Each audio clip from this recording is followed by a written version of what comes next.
7 important life lessons for success you should never forget. Hi, I'm Sarah.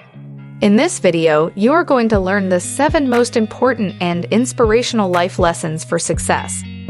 The video will be beneficial for students, teenagers, and youth. So, let's begin.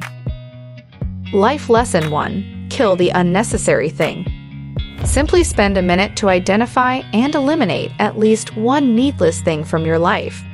When I say kill, you must get rid of something about yourself that no longer serves you in your life. For example, anger. I will kill my anger, but it is far too broad, and it is not something that can be achieved alone with willpower. It requires consciousness. Identify any specific items that you would be better off without, and where you may make a slight change today. Choose one simple thing that you will no longer do, no matter what. I will not be angry would not be possible because you can't control your emotions, but I will not use angry words would be a better option. Decide on something you can and will do. This is how you may make little changes in your life. It may not all go away at once, but it must be reduced gradually. Life lesson number 2. Change the current situation. Consider what you can change in your life and make changes. Crying about things you can't change is a certain way to keep things as they are.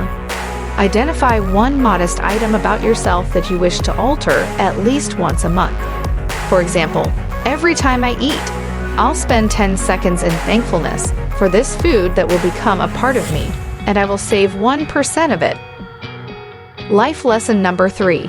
Always keep in mind that man is mortal.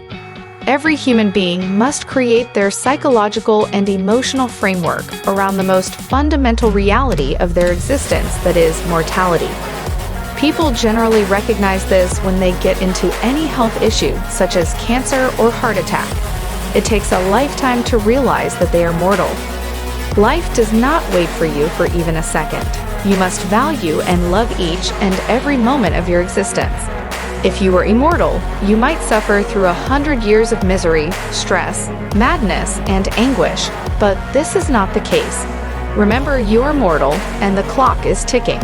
So there's no room in this existence for dissatisfaction, despair, or anything else unpleasant. Life lesson number 4. Choose your life wisely. Suppose you are given 2 options to choose from.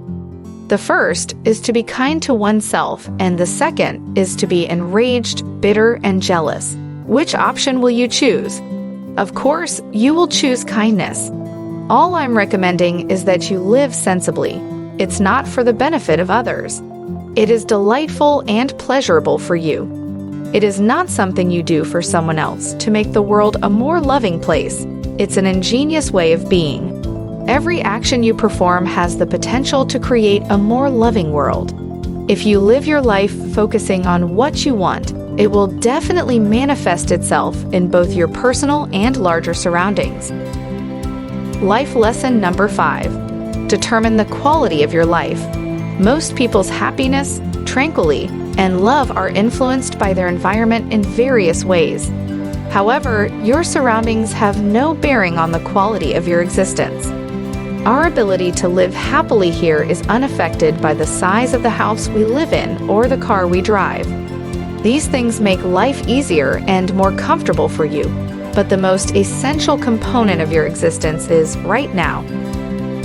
Life lesson number 6. Humility is a sign of wisdom. The difference between a fool and an educated person is that an educated person is aware of his foolishness, whilst the fool is not. It takes a lot of insight to recognize your own error. What should you do in the world if you have this degree of intelligence and perception? Respect and adore everything in your path gently and with humility. If you just learn to walk in this manner, you will not be able to avoid a spiritual process. There is no need for teaching. It will happen to you anyway. This is why you should always bow down to everything you come across, whether it's a rock, an animal, or a human. Respect for the land you walk on, the air you breathe, the water you drink, the food you eat, the people you encounter, and everything else you use, including your body and mind, because it is essential to any endeavor's success. Life lesson number 7. There is no such thing as good or bad. Your inner self should only be a reflection of what is going on around you. This may go against certain moral ideologies that argue that mixing your outward and inner identities is a bad idea since you'll be corrupted by everything around you. That is incorrect. Only when you have ideas about everything, then only you get biased by your surroundings. You think one thing is great and another is terrible. You get connected to what you consider to be great. You make every effort to avoid what you consider to be terrible. And this, of course, governs you from within. This is not how things should be done. Being inside is seeing everything exactly as it is. You pollute the world with your prejudices and notions if you perceive something that isn't there.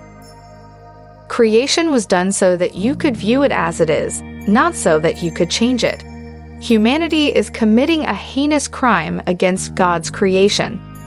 What are your plans for such a magnificent creation? Only absorb it if you can, which is challenging given the complexity of creation. So many things are happening at the same moment, one within the other, all at the same time. Everything you think happened in the past or will happen in the future may be found right here. If you perceive everything as it is, if the entire creation mirrors inside you, if you can hold creation as it is inside you, you become the very source of creation. That is the way to be both inside and out. The way to be within is to see everything exactly as it is. If you perceive something that isn't there, you're polluting the world with your preconceptions and ideas. That's it for today. Hope you learned from this video. God bless you.